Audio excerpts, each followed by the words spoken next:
Welcome back to Rapture Tales. Don't forget to like, subscribe, and get ready for another story you won't forget. Let's dive back to the story. Adrian Cole Whitaker never learned how to interrupt people. Growing up in the Whitaker house meant learning the exact moment to stop speaking, usually the moment someone more important walked into the room. Their home in Westbrook, Connecticut sat on a quiet maple-lined street where every lawn looked trimmed by the same measuring ruler, yet inside the Whitaker residence conversations rarely finished.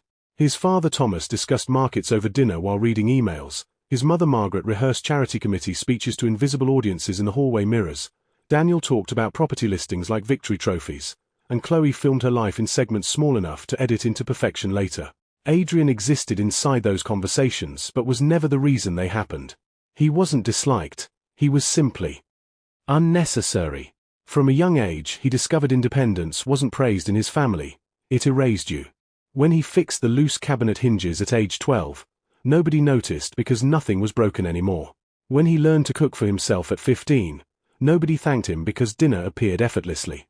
Even his report cards produced polite nods instead of questions.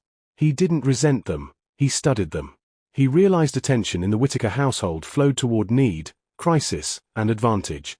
People who required something became visible. People who managed alone faded into background furniture. Adrian adapted quietly, reading architectural magazines left from his grandfather Leonard, sketching imaginary homes in notebooks, finding comfort in structures that made sense when people didn't. Leonard Whitaker lived across town in a modest cedar-sided house that creaked in winter like it remembered heavier footsteps. Unlike the rest of the family, Leonard spoke to Adrian in complete conversations that never rushed. The old architect had a way of pausing before answering, as if he respected the weight of words even from someone young. On Saturdays Adrian rode his bike there, and the two would sit on the back porch measuring shadows moving across the yard. Leonard believed buildings told the truth about their owners. Adrian believed Leonard told the truth about everyone else. He learned that doors placed slightly off-center revealed insecurity, oversized foyers suggested loneliness, and immaculate living rooms meant nobody truly lived there. They built birdhouses together even after Adrian grew taller than his grandfather. The projects weren't about carpentry but presence, time that didn't compete with phones or schedules. Leonard never called Adrian independent. He called him steady, and the difference mattered. Years passed this way quietly until Leonard's health began to thin like paper worn by sunlight. He moved into Maple Grove assisted living after a winter fall, and the family treated it as logistics. Adrian treated it as relocation of his favorite place. By the time Adrian turned 24, his routine settled into simple reliability. Part-time work restoring furniture at a workshop owned by a patient craftsman named Mr. Kessler, evenings visiting Leonard, and late nights sketching layouts for homes he might never build. His parents described his life as transitional. He experienced it as peaceful. The day Margaret announced the family would all attend the grand opening of an upscale bar owned by one of Thomas's clients, she spoke in the brisk tone used for mandatory attendance. The event fell on Leonard's 82nd birthday. Daniel joked the old man wouldn't notice the date, Chloe promised to call him later for content, and Thomas concluded celebrations could wait for a weekend. Adrian didn't argue. He simply bought a small grocery store vanilla cake with uneven frosting and drove to Maple Grove alone. The lobby smelled faintly of disinfectant and cinnamon potpourri. Elena Ruiz, the evening nurse, smiled in a way that carried both kindness and recognition. She had seen many birthdays pass with empty chairs. Leonard sat near the window wrapped in a navy cardigan, eyes bright despite trembling hands. They ate cake slowly, discussing a sparrow nesting above the courtyard light. Leonard asked who else was coming. Adrian answered honestly. The silence that followed wasn't surprise, it was confirmation. Leonard nodded once and changed the subject to building materials that last longer than people expect. Night deepened outside the facility windows while televisions murmured in other rooms. Leonard eventually spoke again, softer, saying he had spent years noticing when his children called, usually before taxes, repairs, or decisions about the house. He didn't sound bitter, only precise. He said Adrian visited on ordinary days, and ordinary days were where life actually existed. Adrian felt a discomfort he couldn't name, like being trusted with a fragile object he hadn't asked to hold. Before he left, Leonard pressed a small brass key into his hand and told him it belonged to the workshop drawer in the old house desk. For later, not yet. Adrian promised nothing because promises felt too formal for them. Instead he came back the next evening, and the next, adjusting pillows, reading articles aloud, listening to stories about buildings designed to stand after their creators were gone. Weeks settled into a quiet vigil. Meanwhile, the Whitaker household moved through busy schedules unaffected, occasionally asking Adrian to update them so they wouldn't need to visit. He noticed how naturally responsibility slid toward whoever didn't resist it. Spring arrived with thin sunlight and Leonard's breathing grew shallower. On a calm morning, Elena called Adrian before dawn. By the time he reached Maple Grove, Leonard was already gone, face peaceful as if he had stepped into another room without announcing it. Adrian sat beside him longer than necessary because leaving felt abrupt, and he had always hated unfinished conversations. The family organized a funeral that balanced sorrow with social networking. Margaret practiced tearful expressions in reflective surfaces while Thomas coordinated catering. Daniel discussed property paperwork in hushed tones near the coat rack. Chloe filmed a brief tribute outside, then checked engagement metrics. Adrian watched them perform grief with professional competence. The real shock came days later in the office of attorney Caroline Pierce. Leonard's letter described his observations with gentle clarity: visits missed, calls postponed, priorities revealed by an empty birthday chair. The house, savings, and personal effects were left to Adrian, along with instructions to restore the study rather than sell it. Silence filled the room heavier than accusation. No one argued immediately because the letter contained dates and details none of them could dispute.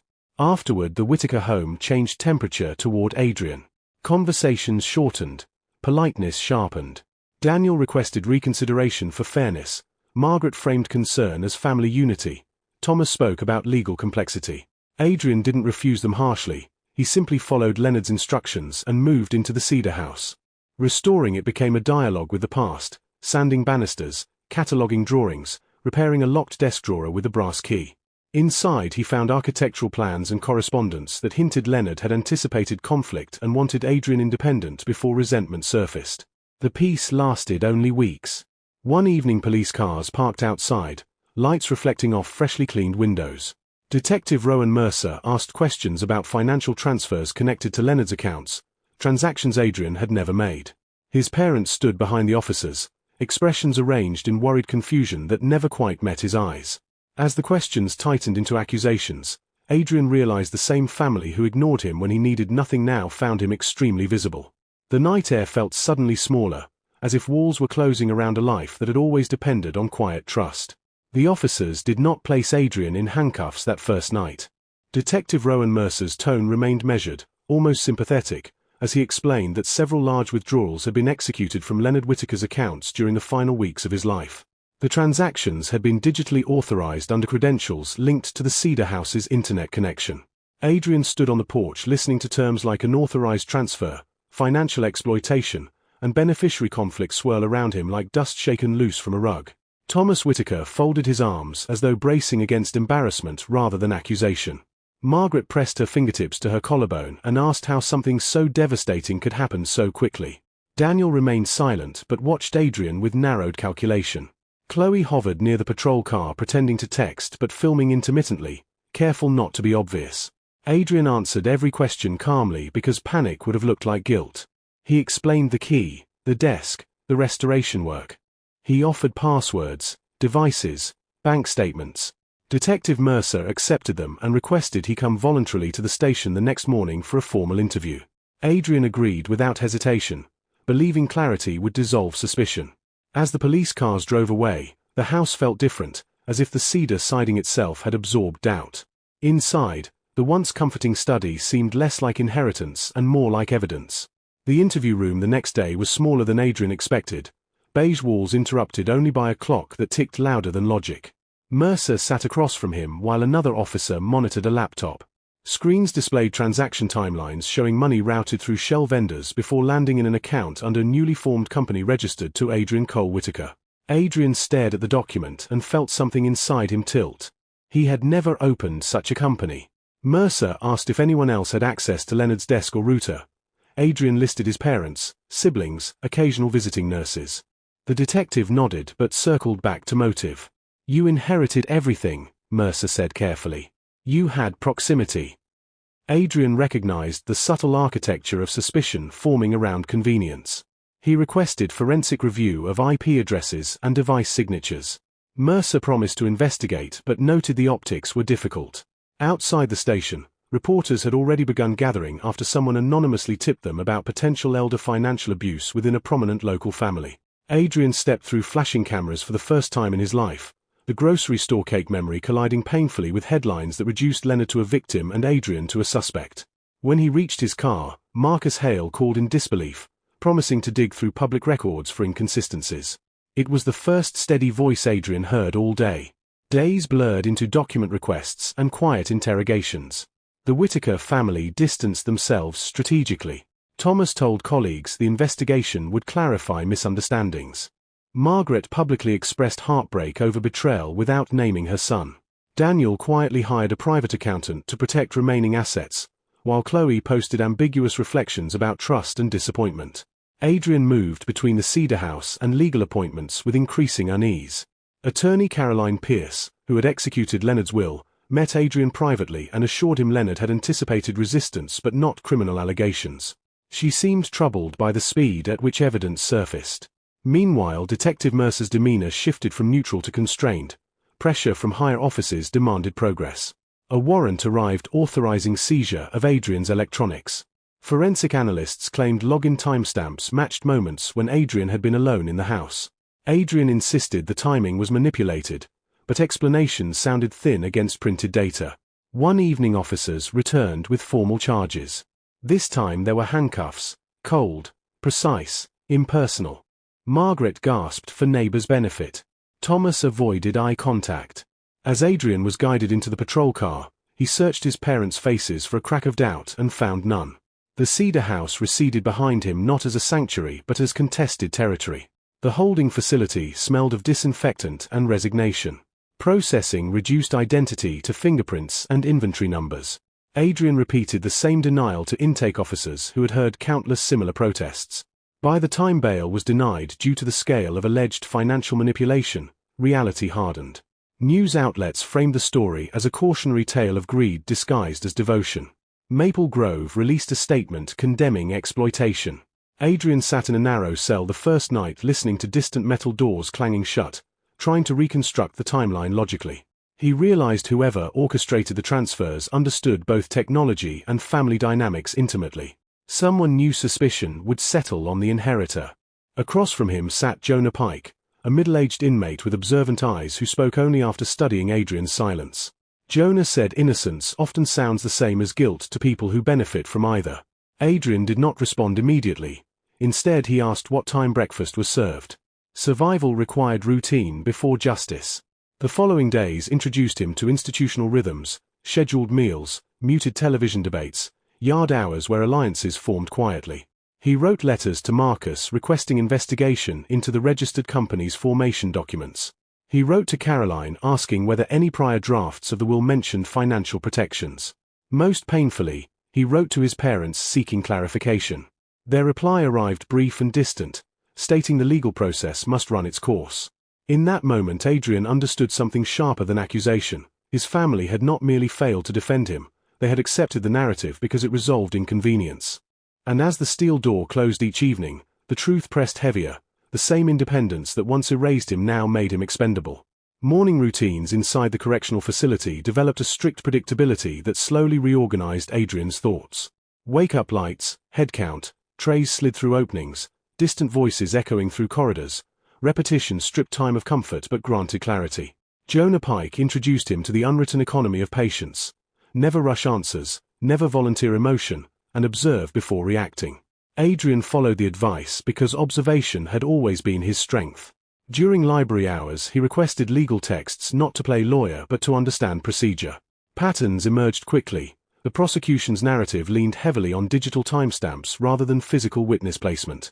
Someone had built a timeline instead of lived it. Marcus wrote weekly letters describing his own investigation into the shell company registered under Adrian's name. The filing address belonged to a mailbox rental opened 3 days after Leonard's birthday, paid in cash. Surveillance footage had already been overwritten. Still, Marcus noticed the application listed a secondary contact number that traced back to a prepaid phone activated near Thomas Whitaker's office district. The information wasn't proof, but it was direction. Adrian read the letter repeatedly until the paper softened at the folds. Across the dayroom television, commentators discussed his case as if it were finished history. Jonah watched him watching them and remarked that public opinion always arrives before facts because certainty is comforting.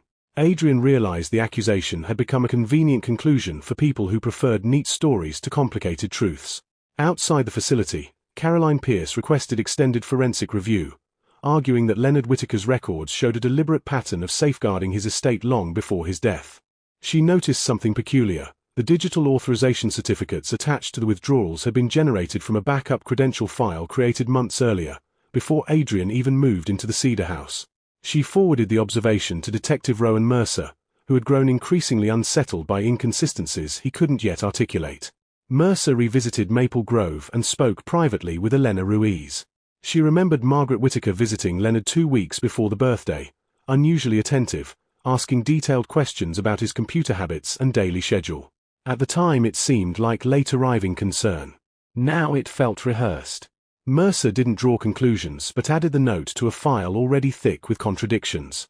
Meanwhile, the Whitaker family adjusted publicly to life without Adrian. Daniel accelerated plans to sell certain inherited items to cover legal expenses.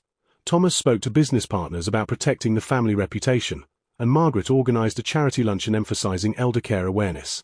Their unity looked composed, almost relieved, as though a difficult variable had been removed from equation. Yet each evening Mercer reviewed the evidence and felt the structure of the case leaned slightly off balance, like a building aligned to the wrong blueprint. Weeks turned into months and Adrian adapted to measured endurance. He repaired broken game boards in the common room, sketched layouts for inmates dreaming about homes after release, and discovered usefulness again, but this time chosen, not imposed. Jonah confided pieces of his own past without requesting sympathy, creating a companionship based on mutual restraint. One afternoon a guard called Adrian to visitation. Instead of family, Marcus waited holding a folder thick with photocopies. Inside were corporate registry requests showing the shell company had been filed using identification scans matching Adrian's license but printed at a commercial copier across town the morning of the bar opening, while Adrian was verifiably at Maple Grove with Leonard. The timestamp aligned with a credit card belonging to Margaret Whitaker's committee account used to pay for decorative materials that same day in a neighboring store. The connection remained circumstantial, but the overlap tightened possibilities. Marcus promised Caroline would submit the records to Mercer. Adrian felt hope carefully, afraid of breaking it by expecting too much. As Marcus left, he said quietly that truth rarely arrives dramatically. It accumulates until denial becomes heavier than confession. Adrian returned to his cell holding that sentence like a tool. Detective Mercer requested new subpoenas and quietly expanded the investigation beyond Adrian. Bank security logs revealed someone attempted to access Leonard's accounts remotely days before the successful transfers but failed authentication. The access point originated from a device registered to Daniel Whitaker's real estate office network. When questioned, Daniel insisted clients often used shared computers and he remembered nothing unusual. Mercer noted the answer yet watched Daniel's composure fracture briefly when informed the attempt occurred at dawn on a Sunday, hours before any office appointments. Caroline Pierce coordinated with a digital forensic specialist who reconstructed fragments of overwritten router logs from the Cedar House backup stored by the service provider.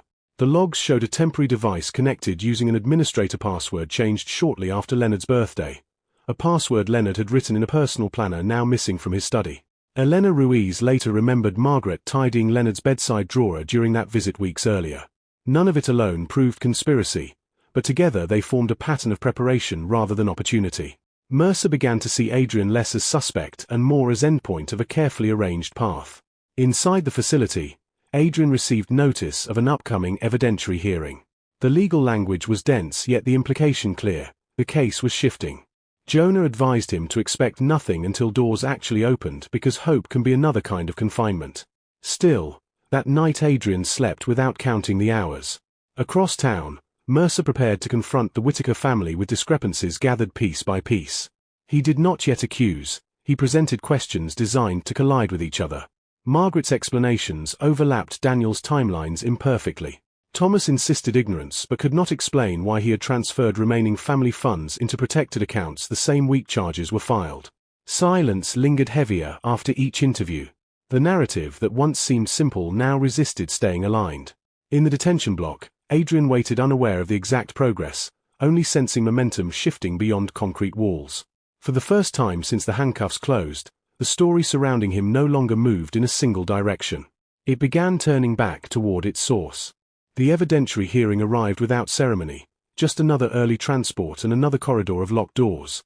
Yet the atmosphere differed in a way Adrian couldn't immediately name. Instead of the usual efficient processing, officers spoke quietly among themselves, glancing toward Detective Rowan Mercer standing near the courtroom entrance with a folder thicker than any Adrian had seen before. Caroline Pierce greeted Adrian with a steadiness that suggested preparation rather than hope. Inside, the prosecutor opened with the familiar summary: beneficiary, proximity, digital authorization, but Mercer requested permission to introduce supplementary findings gathered during extended review. The judge allowed it cautiously. Mercer presented reconstructed router logs, copier timestamps, and access attempts predating Adrian's residency at the Cedar House. Each document alone seemed technical. Together they altered direction. Caroline then submitted the mailbox rental record showing the shell company formed while Adrian's verified location was Maple Grove Assisted Living, confirmed by visitor logs signed by Elena Ruiz. The courtroom shifted subtly. Certainty dissolved into evaluation. Adrian watched his parents seated behind the prosecution table. Margaret's expression held composure too carefully arranged. Thomas stared forward without blinking, and Daniel's posture tightened with each new exhibit. For the first time since his arrest, the narrative spoken aloud did not describe him. The judge ordered a recess to examine the submissions more thoroughly. In the hallway, murmurs replaced accusations. Mercer approached Adrian briefly, not offering reassurance but something quieter: acknowledgement. He said the investigation was ongoing and truth rarely arrived cleanly, yet the direction had changed. When proceedings resumed, the court ruled the existing charges required re-evaluation due to conflicting evidence and ordered Adrian released pending further investigation. The words did not feel triumphant. They felt unreal, as if belonging to another person's case echoing into his life. Processing reversed what intake had done months earlier. Belongings returned, signatures replaced numbers, doors opened instead of closed. Outside, sunlight felt unfamiliar in its warmth. Marcus waited near the parking lot barrier, relief visible without exaggeration. Adrian stepped past the gate slowly, carrying less certainty than expected because freedom without explanation was unfinished business. Behind them, Mercer spoke quietly with Caroline, already outlining additional interviews. The accusation had weakened, but the story still required a source. In the following days, Mercer reconstructed events carefully rather than dramatically. Financial pressure within the Whitaker family had grown after Thomas invested heavily in a failing venture tied to the bar opening they attended on Leonard's birthday. Margaret, fearing loss of status, discovered Leonard planned to leave the estate entirely to Adrian after observing their absence that evening. Daniel, already expecting partial ownership of the Cedar House, faced debts from speculative property deals. Together they formed a decision disguised as practicality: redirect funds before the will executed, then allow suspicion to settle naturally on the inheritor who had access and little social defense. They obtained copies of Adrian's identification during routine paperwork months earlier, created the shell company, attempted remote access prematurely, then succeeded once Leonard weakened. When the will was read, the final step required only distance, letting the investigation follow convenience. Mercer gathered confirmations piece by piece: purchase records, recovered planner pages from Daniel's storage locker, and partial admissions when inconsistencies collided during separate questioning. No confession arrived in a single moment. It formed through exhaustion of denial. Adrian met Mercer and Caroline in a quiet office rather than a courtroom for the final disclosure. Mercer explained the findings without dramatics, concluding that charges against Adrian were formally dismissed and new charges would be filed against Thomas, Margaret, and Daniel for coordinated financial exploitation and evidence manipulation. Adrian listened without interruption, absorbing the weight of explanation rather than the relief of vindication. The betrayal felt less explosive than hollow, a structure collapsing inward rather than outward. Chloe, confronted separately, admitted she had suspected something wrong but chose silence to preserve normalcy online. She would testify to conversations she overheard after the will reading. Legal procedures moved forward beyond Adrian's involvement. Weeks later, a brief public statement corrected the earlier narrative. Media attention shifted quickly, but for Adrian the correction mattered privately more than publicly. One evening he returned alone to the Cedar House, opened Leonard's study, and placed the grocery store cake photo he had taken that birthday into a restored frame on the desk. The room held the same quiet it always had, only now free of unspoken questions. Restoration resumed, slower and deliberate. Adrian repaired stair rails, replanted the neglected garden, and occasionally accepted furniture commissions from neighbors who now approached without suspicion. Marcus visited often, bringing ordinary conversation back into rhythm. Elena Ruiz stopped by once with a box of Leonard's remaining sketches from Maple Grove, saying he had wanted them somewhere lived in. Adrian began drafting plans for a small workshop at the edge of the property where people could learn repair rather than replacement. The future did not feel like triumph, it felt like continuation, steady, present, unperformed. He understood then that revelation was not the moment he left prison or when his parents were charged. The real revelation was quieter. Truth had never required spectacle, only endurance until it could stand on its own. And in the house chosen not by inheritance but by presence, Adrian finally lived a life where being steady did not make him invisible but essential. That's all for today. Like, subscribe, and see you in the next episode. Stay tuned.